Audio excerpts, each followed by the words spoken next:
बिस्मिल्लाहिर्रहमानिर्रहीम। स्टूडेंट्स अस्सलाम वालेकुम। उम्मीद है आप लोग खैरियत से होंगे। चैप्टर नंबर 7 के दूसरे लेक्चर के साथ एक बार फिर ऑन एयर हैं। आज के लेक्चर की तरफ जो बढ़ते हैं स्टूडेंट, कल हमने ये देखा था कि ऑपरेटिंग सिस्टम क्या होता है और ऑपरेटिंग सिस्टम जो है वो कितनी टाइप्स के होते हैं। हमने ये देखा था कि एक ऐसा सॉफ्टवेयर जो कंप्यूटर के हार्डवेयर और सॉफ्टवेयर पोर्शन को मैनेज करता है उसे हम कहते हैं ऑपरेटिंग सिस्टम। और उसमें एक मशहूर ऑपरेटिंग सिस्टम है विंडोज और एक पुराना ऑपरेटिंग सिस्टम है डॉस। फिर हमने कहा था दो टाइप के ऑपरेटिंग सिस्टम होते हैं, एक होता है जीयूआई और एक होता है सीयूआई। सीयूआई जो है ये पुराना ऑपरेटिंग सिस्टम है। शुरू शुरू में जब कंप्यूटर डेवलप हुआ तो उस वक्त जो ऑपरेटिंग सिस्टम थे वो कमांड लाइन बेस्ड होते थे। कल आपको बताया था कि कमांड लाइन का क्या मतलब होता है। डॉस में एग्जांपल भी दी थी, तो तीन डेट की कमांड लिखी थी, सीएलएस की कमांड लिखी थी, टाइम की कमांड लिखी थी। तो वो जो ऑपरेटिंग सिस्टम थे वो कमांड बेस्ड थे। तो आज उन दोनों का कंपैरिजन पांच मुख्तलिफ चीज़ों की बुनियाद पे हम जो देखेंगे। ये हमारा टॉपिक का पहला हिस्सा होगा। सबसे पहले देखते हैं command line interface operating system versus graphical user interface system. Features के लिहाज से किसी भी ऑपरेटिंग सिस्टम के चार बड़े फीचर्स होते हैं जी। नंबर एक, ईज, यानी वो इस्तेमाल करने में कितना आसान है। नंबर दो, कंट्रोल, उसको अपने हाथ में लेना और मुख्तलिफ काम उससे करवाना ये कितना आसान है। मल्टीटास्किंग, एक ही वक्त में ज्यादा काम करना, क्या वो ऑपरेटिंग सिस्टम उसको सपोर्ट करता है या नहीं करता। यानी वो ऑपरेटिंग सिस्टम एक ही वक्त में म्यूजिक भी चला सकता है और साथ आप जो है वो माइक्रोसॉफ्ट वर्ड में भी काम कर सकते हैं, क्या वो ये कर सकता है। स्पीड, यानी वो आपको किस हद तक स्पीड जो है वो प्रोवाइड जो है वो करता है। और उसके बाद स्क्रिप्टिंग, ठीक है जी, के स्क्रिप्टिंग से मुराद ये लफ्ज निकला है स्क्रिप्ट से। जैसे अमूमन ड्रामे का स्क्रिप्ट लिखा जाता है तो उसमें एक तरतीब इकट्ठी जोड़ी जाती है कि ये अदाकार पहले बोलेगा उसके बाद ये अदाकार बोलेगा, दोनों के दरमियान में कोई गैप नहीं होगा। तो यहाँ पे स्क्रिप्टिंग से मुराद होगा मुख्तलिफ कमांड्स को इकट्ठे करके परफॉर्म करना। तो इनको हम वन बाई वन जो देखते हैं स्टूडेंट। सबसे पहले है ईज। कहता है because of memorisation and familiarly need to operate a command line. कहता है कि कमांड लाइन इंटरफेस जो है जैसे कि डॉस है उसको ऑपरेट करने के लिए एक तो आपको मेमोरी चाहिए कि आपको कमांड्स के स्पेलिंग याद रखने हैं। New user find it much more difficult to successfully navigate and operate a command line interface, मतलब आगे ब्रैकेट में लिखते हैं डॉस, के नए यूजर के लिए ये बड़ा मुश्किल होता है। और वो बंदा जिसकी मेमोरी भी इतनी तेज ना हो, उसको चीजें याद ना रहती हूँ, तो वो तो कमांड लाइन में किसी भी सूरत काम नहीं कर सकता। जिसकी मिसाल मैं अभी आपको देता हूँ कि अगर मैं यहाँ पे डॉस ऑन कर देता हूँ CMD, तो यहाँ पे अगर आप न्यू यूजर हैं तो आपको कुछ भी नहीं पता कि क्या लिखना है।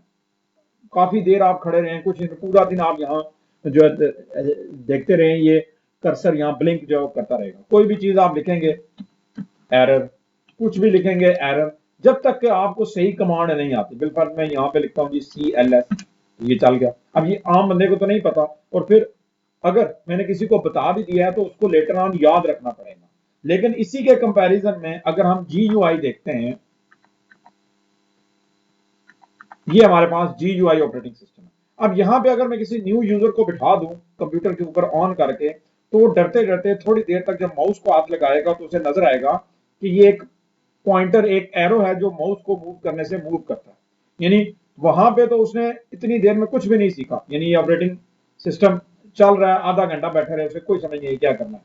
लेकिन इसके मुकाबले में जो ऑपरेटिंग सिस्टम GUI है, वहां पे थोड़ी देर में जब उसका हाथ माउस को लगा तो उसने देखा कि तीर की तरह का एक निशान है जो मूव करता है। ठीक है जी, फिर गलती से उससे अगर कोई बटन दब गया तो उसको पता लगता है कि ये बटन दबाने से ये चीज होती है। सो इतनी देर में आप देख लें कंपैरिजन में उसने का मतलब ये दो काम जो है वो सीख लिए कि माउस को मूव करने से ये तीर मूव करता है और इसके बटन भी कोई ना कोई काम करते हैं। सो लिहाजा ये तो हो गया क्या चीज जी, ईज। ठीक है, ईज क्या है। Although new user may have a difficult at a time learning to use mouse. कहते हैं नए यूजर को जब आप विंडो पे बिठाते हैं तो शुरू शुरू में माउस को हैंडल करना उसके लिए थोड़ा सा मुश्किल होता है, लेकिन वो इसको बड़ी तेजी से पिक करता है। This interface much easier than the compare to the command line interface. ठीक है जी, यानी विंडोज जो है वो ईज है, उसको इस्तेमाल करना ज्यादा आसान है एज कंपेयर टू डॉस के। आगे जी control. User have much more control of their file system and operating system in a command line. जब कंट्रोल की बारी आती है तो याद रखें डॉस का कंट्रोल विंडो के मुकाबले में बहुत ज्यादा है। कल भी आपको बताया था कि विंडो के ऊपर जो पहली लेयर बनती है वो डॉस की बनती है और उसके ऊपर ऑपरेटिंग सिस्टम जो है वो विंडोज की लेयर जो है वो बनती है। For example, user can easily copy a specific type of file from one location to another with one line command. एक ही कमांड लिख के आप सारी तस्वीरें एक जगह से दूसरी जगह कॉपी पेस्ट कर सकते हैं, जबकि विंडो में आपको तस्वीरों पे क्लिक करके कंट्रोल के जरिए उनको सिलेक्ट करके फिर आपको राइट क्लिक करके उसका उस दौरान को तस्वीर रह भी जाए पीछे, तो वहां पे डॉस में आप जो कमांड लिखेंगे तो तस्वीरें जितनी होंगी वो सारी कॉपी हो जाएंगी। यहाँ पे आपको ढूंढनी पड़ेगी कि तस्वीरें कहाँ कहाँ पड़ेंगी। तो इस लिहाज से कंट्रोल जो है वो इसके पास जो काफी बेहतर है। ईज जो है वो विंडो में ज्यादा है, कंट्रोल डॉस में ज्यादा है। मल्टीटास्किंग, एक वक्त में ज्यादा काम करना। कहता है although many command line environments are enable of multitasking, they do not offer the same ease and ability to view multiple things। कहते हैं कुछ जो कमांड लाइन इंटरफेस हैं वो एक वक्त में ज्यादा काम करते हैं, लेकिन मसला ये है कि आप उनको देख नहीं सकते कि वो काम, एक काम हो रहा है, दो काम हो रहा है। जैसे मैं यहाँ पे आपको दिखाऊं तो ये देखें मैं कितने काम कर रहा हूँ। मैंने 1 2 3 4 5 6 7 सॉफ्टवेयर इकट्ठे ऑन किए हैं एक ही वक्त में, और मेरा जो सीपीयू है वो विंडो को भी चला रहा है। तो ये है मल्टीटास्किंग, एक वक्त में एक से ज्यादा काम करना। यानी मैंने इलस्ट्रेटर भी ओपन किया हुआ है, मैंने डॉस भी ओपन किया हुआ है, और मैंने एक्रोबेट रीडर भी ओपन किया हुआ है। That is called multitasking. ठीक है जी। तो ये ज्यादा बेस्ट जो किसके अंदर है, GUI के अंदर। GUI user have windows that enable a user to easily view, control and manipulate multitask at once and are commonly used much faster। देखें यहाँ पे मैं एक ही शॉर्टकट की के जरिए कभी डेस्कटॉप पे जा रहा हूँ और कभी जो है वो वापस जो है वो मैं एडोब के आ रहा हूँ। तो ये काम पीछे जो चल रहे हैं, यानी एक काम पे जाने से दूसरा काम पीछे जो स्टॉप नहीं हो रहा। So that is called multitasking. आगे है जी speed. Because command line interface only needs to use their keyboard to navigate। अब डांस में आपको पता है सिर्फ कीबोर्ड होता है, ठीक है जी, और वहां पे आपको कमांड लिखनी पड़ती है, तो उस वजह से टाइम लगता है। लेकिन GUI के अंदर आप माउस का इस्तेमाल करके उसको बड़ी तेजी से परफॉर्म जो है वो कर सकते हैं। ठीक है जी। तो यानी आपने माउस पकड़ा, यहाँ क्लिक किया, राइट क्लिक किया, कॉपी किया, राइट क्लिक किया, पेस्ट कर दिया, जबकि वहां पे आपको पूरी कमांड लिखनी पड़ेगी, कॉपी, फिर कौन सी फाइल है, फिर किस लोकेशन पे भेजनी है, वो सारी लाइन लिख के, और अगर उसमें कोई स्पेलिंग की गलती होगी तो वो कमांड परफॉर्म भी नहीं होगी। आखिरी ऑप्शन है जी स्क्रिप्टिंग। पहले भी आपको पता है ये लफ्ज स्क्रिप्ट से निकला है, और स्क्रिप्ट अमूमन ड्रामों में लिखा जाता है। और स्क्रिप्ट क्या होता है कि अदाकारों को बताया जाता है कि पहली लाइन आपने बोलनी है, दूसरी लाइन आपने बोलनी है। तो सेम इसी तरह यहाँ पे क्या होता है, एक कमांड लाइन यानी जो डॉस है enables a user easily script a sequence of command। DOS में आप कमांड्स ऑफ सीक्वेंस को एक सीक्वेंस में लगा के छोड़ जाएं, वो पीछे अपना काम करती रहें। Commands to perform a task और एग्जीक्यूट ए प्रोग्राम। जबकि GUI में क्या होता है, यानी विंडो में क्या होता है, enable a user to create shortcut। अब यहाँ पे हम क्या करते हैं, शॉर्टकट बनाते हैं, जिसको मैं आपको एक छोटी सी मिसाल देता हूँ कि मेरे इस कंप्यूटर पे माइक्रोसॉफ्ट विंडो इंस्टॉल है। तो मैं उसका प्रॉपर तरीका क्या है कि आप स्टार्ट के बटन पे क्लिक करें, ऑल प्रोग्राम्स में जाएं, और यहाँ पे लिखा हुआ है माइक्रोसॉफ्ट वर्ड, यहाँ क्लिक करें तो माइक्रोसॉफ्ट वर्ड ऑन होगा। लेकिन इस तरद्दद से बचने के लिए हमने इसका शॉर्टकट भी हम जो बना सकते हैं बाहर स्क्रीन के ऊपर, इस पर राइट क्लिक करके तो क्या करेंगे, सेंड टू डेस्कटॉप शॉर्टकट। अब ये इसका शॉर्टकट बन गया। बजाय इसके मैं यहाँ क्लिक करूँ, 1 2 3 तीन स्टेप में ये काम हो, मैं यहाँ क्लिक करके इसको ऑन कर सकता हूँ। यानी सीक्वेंस ऑफ कमांड्स को मैंने एक शॉर्टकट के जरिए जोड़ लिया। तो वो कह रहा है कि यहाँ पे क्या होता है, creates a shortcut task and other similar action to complete a task और run a program. It does not even come close in comparison to what is available through a command line. कहता है DOS में ये जो scripting की facility है ये बहुत ज्यादा है, लेकिन विंडो भी किसी हद तक उसको कवर करने की कोशिश करती है ये शॉर्टकट के जरिए और बाकी और चीजों के जरिए, लेकिन फिर भी स्क्रिप्टिंग इससे बहुत ज्यादा ऊपर है किसकी, डॉस की। तो एक मतलब फिर ये देख लें, ईज वाइज विंडोज जो तेज है, कंट्रोल वाइज डॉस का कंट्रोल ज्यादा है, मल्टीटास्किंग में विंडो बेहतर है, स्पीड में विंडो बेहतर है, जबकि स्क्रिप्टिंग में जो है वो डॉस जो है वो कदरे बेहतर है। सो ये तो था कंपैरिजन स्टूडेंट किसका जी, CUI का और CLI का। CLI को कल मैंने बताया था CUI भी कहा जाता है, कमांड यूजर इंटरफेस भी कहा जाता है। ठीक है, बुक वाला उसको कमांड लाइन इंटरफेस कर रहा है, लेकिन कई बुक्स में इसको कमांड यूजर इंटरफेस भी कहा जाता है। अब आ जाते हैं जी starting to use Windows operating system. यहां से आगे वो आपको समझाएगा कि विंडोज ऑपरेटिंग सिस्टम जो है वो किस तरह जो है वो चलाया जाता है, उसके कौन कौन से हिस्से हैं, वो मैं आपको प्रैक्टिकली करके दिखाऊंगा। लेकिन आज हम इसका थोड़ा सा विंडो का तारुफ जो पढ़ेंगे, कल इसके ऑब्जेक्ट्स कौन देखेंगे। विंडो के तारुफ में देख लीजिए, window is an operating system. कल भी आपको बताया था कि शुरू में जब कंप्यूटर की जो है वो ये इंडस्ट्री डेवलप हो रही थी, तो कंप्यूटर को चलाने के लिए हम जो ऑपरेटिंग सिस्टम यूज करते थे वो CUI बेस्ड होता था, यानी डॉस होता था। तो उस वक्त एक तजर्बा किया गया, एक कलरफुल प्रोग्राम बनाया गया जिसको डॉस के अंदर एम्बेड किया गया। यानी डॉस के अंदर, कंप्यूटर पहले डॉस से ऑन होता था और वहां पे हम एक कमांड लिखते थे विन नाम की। ठीक है जी, किस नाम की? विन नाम की। तो वो तजर्बा बहुत कामयाब रहा।